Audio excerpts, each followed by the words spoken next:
Good morning, students. Welcome back. Hope you will be fine and healthy. Let's continue chapter 4, the making of global world. यानी कि भूमंडलीकृत विश्व का बनना. Here we are talking about chapter 4. This chapter is from history. History से रहेगा ये chapter आपका. As you know that history में आप लोगों को मेनली डेट्स याद रखनी होती हैं, तो we have to be continue here. The first point, the pre modern world, यानी कि जो पूरे का पूरा ग्लोबल वर्ल्ड है उसके बारे में हम लोग बात करेंगे कि कैसे वर्ल्ड आपस में कनेक्ट हुआ. सबसे पहले यहाँ पर अगर हम चैप्टर की शुरुआत करते हैं तो हम चैप्टर की शुरुआत एक वर्ड से होती है, globalisation. What is the meaning of globalisation? Globalisation of refers to economic system, यानी कि अगर हम जनरली बात करें जो इकोनॉमिक सिस्टम है हमारा उसके साथ संबंध रखता है globalisation. That has emerge since last 50 year, यानी कि ग्लोबलाइजेशन की अगर हम जनरली बात करें पिछले 50 सालों में इसका डेवलपमेंट हुआ. लेकिन हमारी हिस्ट्री ये कहती है कि the process of globalisation is very ancient. In ancient time that we have also connected with other countries. Globalisation का मीनिंग क्या होता है? एक कंट्री के साथ कनेक्ट होना. मान लीजिए कि ये वर्ल्ड है, पूरे का पूरा कंप्लीट वर्ल्ड है, ठीक है, और इधर की तरफ हम इंडिया की जनरली बात करें इंडिया के बारे में, तो हमें कुछ चीजों की आवश्यकता पड़ती है. यानी कि हम लोग ट्रेड करते हैं कंट्री से दूसरे कंट्री के साथ, और जिसके द्वारा एक्सपोर्ट इंपोर्ट होता है, और इसी के द्वारा हमारा जो इंडिया है वो कंप्लीट रूप से वर्ल्ड के साथ इंटरकनेक्टेड हो जाता है. यानी कि वर्ल्ड के साथ एक कंट्री की इकोनॉमी को जोड़ना ही ग्लोबलाइजेशन कहलाता है. तो ग्लोबलाइजेशन का सबसे पहले मीनिंग आता है, what is the meaning of globalisation? तो जनरली अगर हम बात करें ग्लोबलाइजेशन का मीनिंग है अपने देश की इकोनॉमी को वर्ल्ड की इकोनॉमी के साथ जोड़ना. तो जनरली ग्लोबलाइजेशन का ऐसा प्रोसेस है, इकोनॉमिक सिस्टम है ये, that has emerge since last 50 year. Generally अगर हम टॉपिक के अकॉर्डिंग बात करते हैं तो ऐसा कहते हैं कि इसकी इमरजेंस हुई है जो लास्ट 50 ईयर, यानी कि पिछले 50 साल में जो ग्लोबलाइजेशन प्रोसेस है ये बहुत ज्यादा हमें बढ़ता हुआ दिखाई दिया. ग्लोबलाइजेशन का जनरली अगर हम मीनिंग की बात करें, the unification of one country economy with the world economy, that is called globalisation. यानी कि ग्लोबलाइजेशन का मीनिंग है एक कंट्री की इकोनॉमी का वर्ल्ड की इकोनॉमी के साथ जुड़ना, that is called globalisation. As you know that trade, और वो भी इंटरनेशनल ट्रेड, सबसे बड़ा रोल प्ले करता है इंटरनेशनल ट्रेड इंडिया की मार्केट को वर्ल्ड मार्केट के साथ जोड़ने में. तो जब वर्ल्ड मार्केट आपस में जुड़ जाती है तो दोनों कंट्री के बीच में जो ट्रेड होता है वो कंप्लीट होता है. तो ऐसी कंडीशन में one country economy also inter connected with other countries economy, this process is called globalization. तो ग्लोबलाइजेशन का यहाँ पर ध्यान रखें इकोनॉमिक सिस्टम है जो पिछले 50 सालों में अमर्ज हुआ है. Now we have to be talking about from ancient time traveller trader piece. लेकिन हमारी हिस्ट्री क्या कहती है कि globalisation is also an ancient process. From ancient time, अगर हम एंशिएंट टाइम की बात करते हैं, travellers trader piece pilgrimage travel which distance for knowledge, यानी कि यहाँ पर हम बात करते हैं ट्रेवलर्स थे, जो ट्रेडर थे, प्रीस्ट थे, पुजारी थे, तीर्थ यात्री थे, वो लंबी यात्राएं क्यों करते थे? क्यों करते थे? फॉर नॉलेज, ज्ञान प्राप्ति के लिए.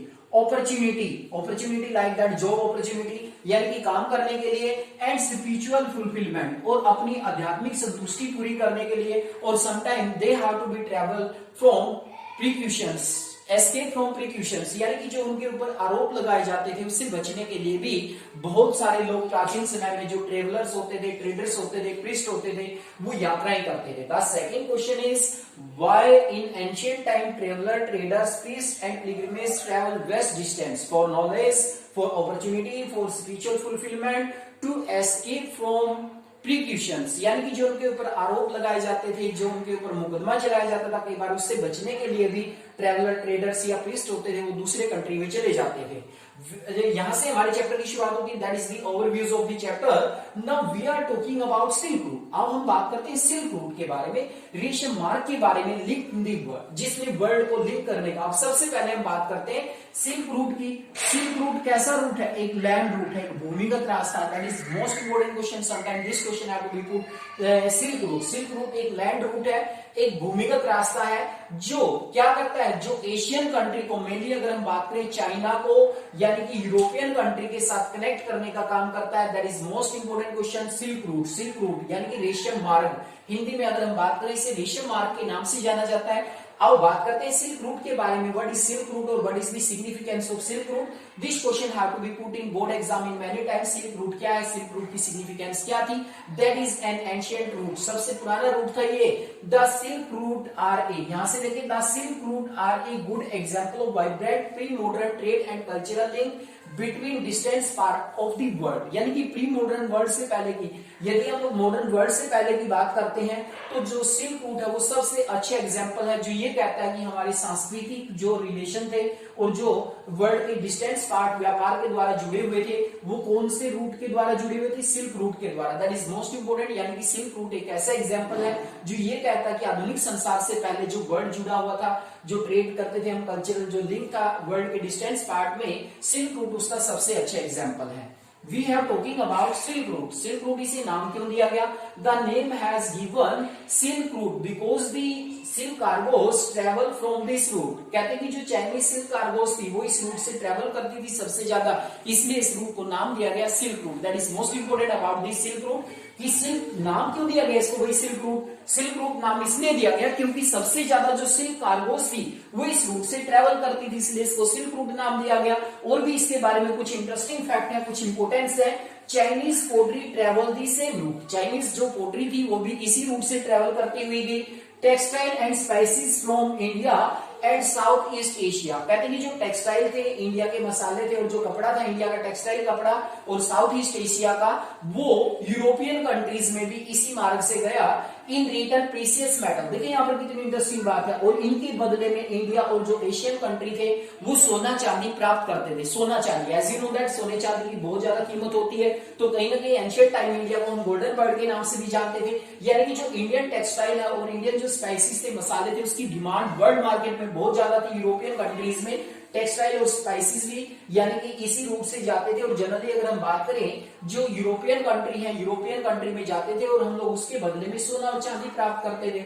फ्रॉम यूरोप टू एशिया, यानी कि जो सोना चांदी है वो यूरोप से कहाँ आया, एशिया में। तो इस रूट की देखो कितनी इंपोर्टेंस है, यानी कि कहीं ना कहीं अगर हम बात करें एशियन कंट्री को अमीर बनाने में भी इस रूट का सबसे बड़ा योगदान था एंशिएंट टाइम में। Now the next topic is, now we are talking about the Silk Route. Now we have to be talking, there are mainly three, अगर हम इसकी इंपोर्टेंस की बात करते हैं, there are mainly 3 points, that is the religious important. Religious importance से 3 related points हैं।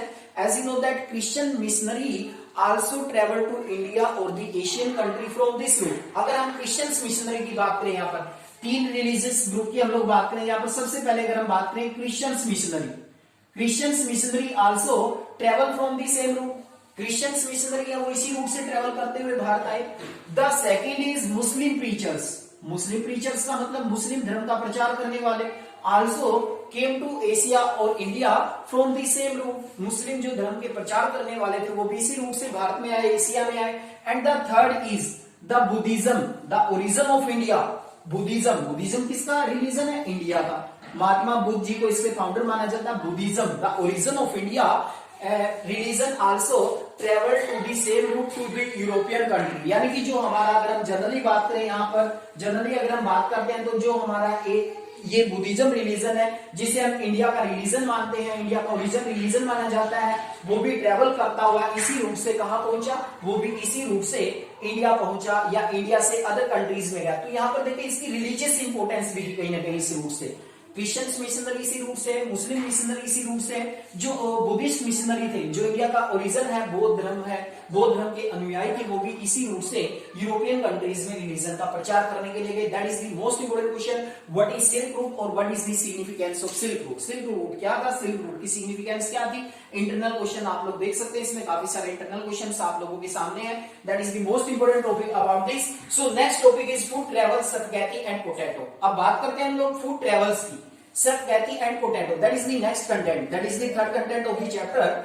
भोजन ने भी यात्राएं की। जो भोजन हम लोग यूज करते हैं वर्तमान समय में, जो भोजन हमारे द्वारा यूज किया जाता है, that is also travel from one country to another country. इसने भी यात्राएं की एक कंट्री से दूसरे कंट्री में। सबसे पहले यहाँ पर हम एग्जाम्पल देते हैं स्पगेटी एंड पोटैटोज। यहाँ पर हम लोग स्पगेटी का और पोटैटो का एग्जांपल लेते हैं। स्पगेटी को जनरली हम लोग अगर बात करें तो इसको नूडल्स कहा जाता था, नूडल्स, लेकिन चाइना में जब नूडल पहुंचे वैसे उनको स्पगेटी के नाम से जाना गया। एंड पोटैटो का यहाँ पर एग्जांपल लेंगे। सबसे पहले कुछ फूड है वो भी ट्रेवल करते हुए one country to another country travel करते हुए पहुंचे। Here let's discuss about this the example of spaghetti and potatoes. That is most important point. Noodles travel west from China. Noodle travel करते हुए वेस्ट से China पहुंचे। Then they came to be known as spaghetti. came to be known as सबकैती। कहते कि वहां जाने के बाद उन्हें सबकैती के नाम से जाना गया। That is most important. भाई नूडल्स है, वेस्ट में तो नूडल कहते थे इनको, लेकिन चाइना पहुंचे तो क्या कहना है, सबकैती के नाम से इनको जाना गया। Arab traders, that is most important, Arab traders to pasta, pasta का नाम आपने सुना है, Arab trader to pasta to Sicily. और अरब ट्रेडर है जो अरब यात्री थे वो पास्ता लेकर आए सिसिली में। सिसिली क्या है, an island of Italy, Italy का एक आइलैंड है जहां पर पास्ता आया। कौन लेकर आए, अरब ट्रेडर लेकर आए। मैनी अवर कॉमन फूड, अगर हम इंडिया की बात करते हैं, इंडिया में बहुत सारे फूड ऐसे हैं जो आज हमें कॉमन लगते हैं, जैसे सोया है, ग्राउंडनट है, मेज है, टोमेटो है, चिलीज है, all these are common food today. But we are discussing here, we are discussing the before 5th century or 500 years before, our ancients do not know about these common food. अगर हम बात करें जो सोया, groundnut, मेज, tomato, chilli, जो आज हमें आम भोजन लगते हैं, जो हमारे पूर्वजों के द्वारा यूज किए जाते हैं, अगर हम कुछ समय पहले की बात करें तो हमारे पूर्वज 500 ईयर पीछे अगर हम चले जाते हैं, हिस्ट्री में चले जाते हैं, तो हमारे पूर्वज इनके बारे में नहीं जानते थे। तो कैसे इंट्रोड्यूस हुए ये, इंट्रोड्यूस इन यूरोप। सबसे पहले भोजन अगर हम बात करें, सोया, ग्राउंडनट, मेज, टोमेटो, जो इंडिया के लिए आज कॉमन भोजन बने हुए हैं, तो ये कहाँ इंट्रोड्यूस हुए, सबसे पहले यूरोप में। डिस्कवर ऑफ अमेरिका, अमेरिका की डिस्कवरी किसने की, क्रिस्टोफर कोलंबस ने। That is most important, that is an accidental discovery of America, discovery of America, that is most important question for 1 marks. Who discover America, America की discovery किसने की, this question have to be put in board exam. Christopher Columbus, Columbus ने की, that was an accidental थी ये discovery. अब बात करते हैं हम लोग यहाँ पर आयरिश पोटैटो फेमिन।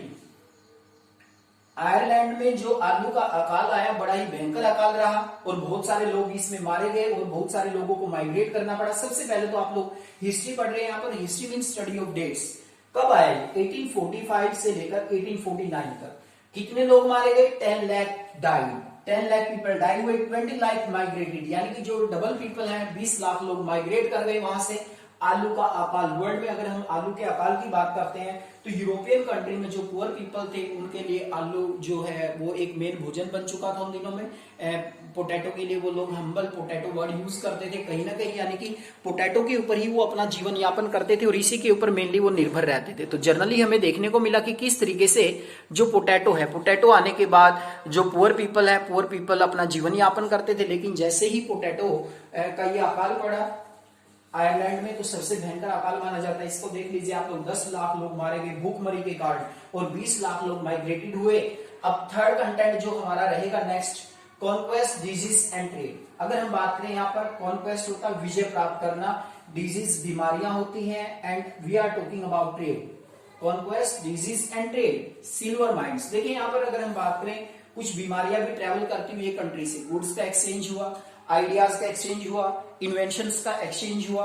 कहीं ना कहीं जब यानी कि one country to another country we are travelling और we are connecting our economy, there is also exchange of disease, बीमारियों का भी एक्सचेंज हुआ। देखिए यहाँ पर सबसे इंपोर्टेंट जो क्वेश्चन बनता है, सिल्वर माइन। यहाँ पर 1 मार्क्स के लिए क्वेश्चन पूछा जाता है, सिल्वर माइन्स के लिए कौन कौन सी कंट्रीज को जाना जाता है, मैक्सिको, पेरू। मैक्सिको, पेरू में सबसे ज्यादा सोने की चांदी की खानें थी, सबसे ज्यादा सिल्वर माइंस के लिए उसको जाना जाता है। The fabled city of gold, fabled city of gold के नाम से अल्डोरिडो, अल्डोरिडो को हम लोग जानते हैं फ्लैबल सिटी ऑफ गोल्ड के नाम से। That is the both 1 marks question, that is the most important question. So now we are talking about the disease, here we are talking about the germs of disease.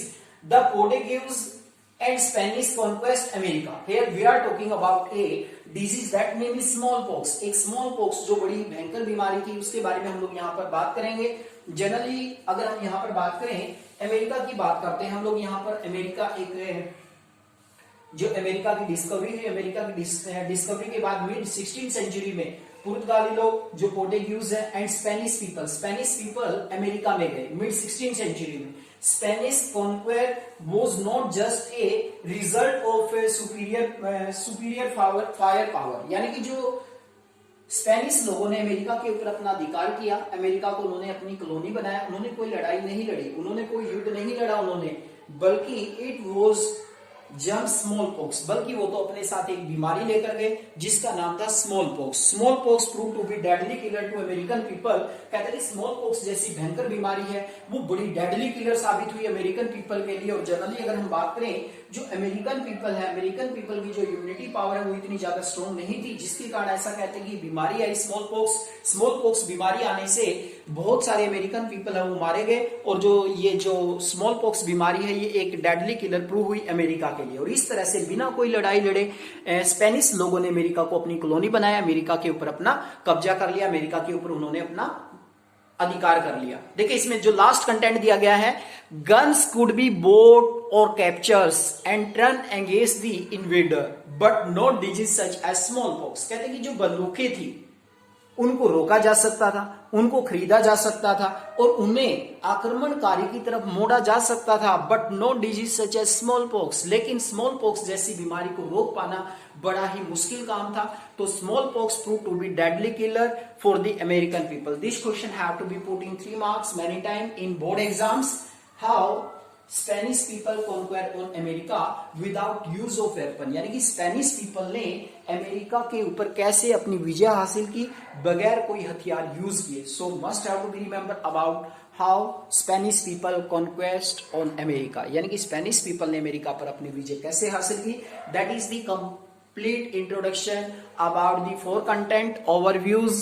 The next topic is Silk Route and its significance. Third is food travel, spaghetti and potatoes. The fourth is the flammable city of gold. Here you can say conquest, disease and trade. We have come to know about this topic.